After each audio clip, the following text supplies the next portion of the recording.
This hearing just went completely off the rails. A congressman accused the attorney general of lying under oath and then brought up Trump and Epstein in the same breath. You need to hear this. I have a UC. Ms. Crockett from Texas is recognized for UC. Thank you so much. Donald Trump's approval rating implodes on his strongest issue. This is from Newsweek today. It says 40% of people approve of Trump's handling of immigration and border security, while 60% disapprove. Without objection, admitted. Now I recognize the gentleman from California, Mr. Lieu.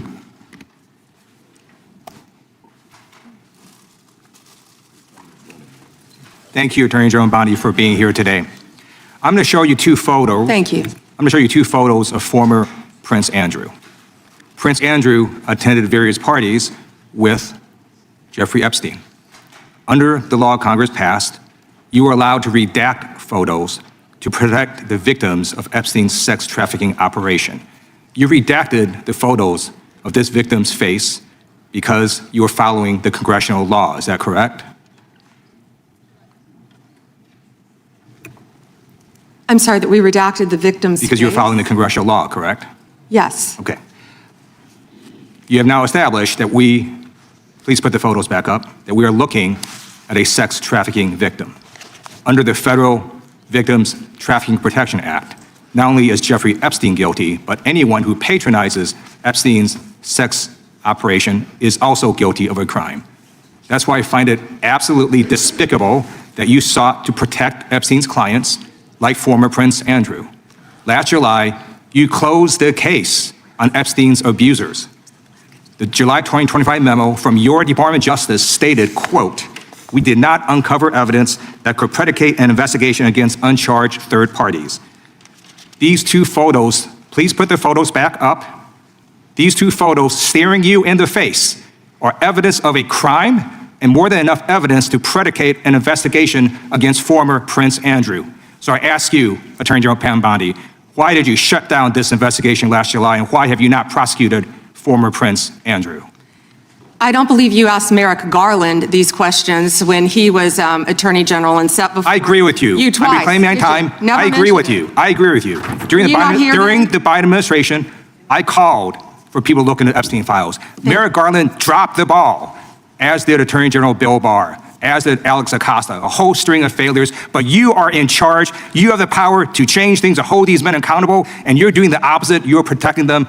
So I want to move on to another man. Can I answer Donald that, Trump. though? I want to move on to another Can I question. answer your question about protecting You answered the question. You're saying no. I love this. I want to discuss another man, Donald Trump, who is all over the Epstein files, like former Prince. Here's the video.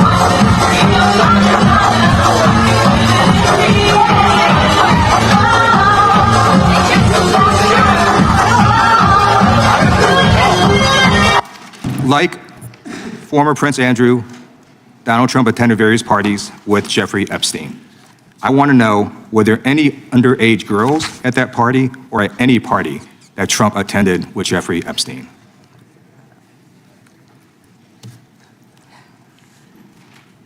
This is so ridiculous, and that they are trying to deflect from all the great things Donald Trump has done. There is no evidence that Donald Trump has committed a crime. Everyone knows that. This has been the most transparent presidency. He's the one that asked that those files I'm going to claim my time. I got your answer. You said there's no evidence. President Trump asked Chairman, please stop the clock. sign the legislation. This is Time belongs to the gentleman from California. Okay. I'm going to put up another document from a witness who called the FBI's National Threat Operations Center, because I believe you just lied under oath.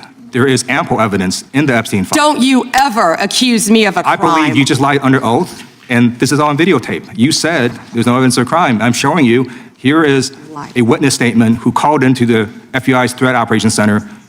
He drove Donald Trump around in a limo. He overheard what Donald Trump said to Jeffrey on his cell phone. He was so angry, he was going to stop a limo and hurt Donald Trump. And he met a girl who said she was raped by Donald Trump and Jeffrey Epstein. She later had her head blown off, and the officers at the scene said that could not have been suicide. No one at the Department of Justice interviewed this witness. You need to interview this witness immediately. Epstein should rot in hell, so should the men who patronized his operation. And as we say here today, there are over 1,000 sex trafficking victims and you have not held a single man accountable. Shame on you. If you had any decency, you would resign right after this hearing concludes. The gentleman has expired. May I respond? Yeah, I don't know how you respond. No one can. I did not ask a question. He doesn't You're want allowed to talk to. about I did the not ask a horrific question. crime in California. He does not want to talk about I did not ask a crime question. in his She state. can't just Madam ad Attorney lib General, stuff. I did not ask a question. Meeting will be in order. The gentleman has yielded back his time. I think our next witness will be. What just happened in this hearing wasn't normal politics. This was a full-on confrontation about accountability at the highest level of power. Congressman Ted Lieu came in prepared, and he didn't hold back. He started with something strategic, establishing that the Department of Justice redacted images of a victim connected to Jeffrey Epstein, which confirms those photos involve a real victim of sex trafficking. Then he dropped the key point. Under U.S. law, it's not just Epstein who's guilty. Anyone who participated in or benefited from that network could be investigated and prosecuted. So when Liu pointed directly at Prince Andrew and asked why no action was taken, that's when things got tense. Because instead of a clear answer, what we saw was deflection, and that's where the bigger issue comes in.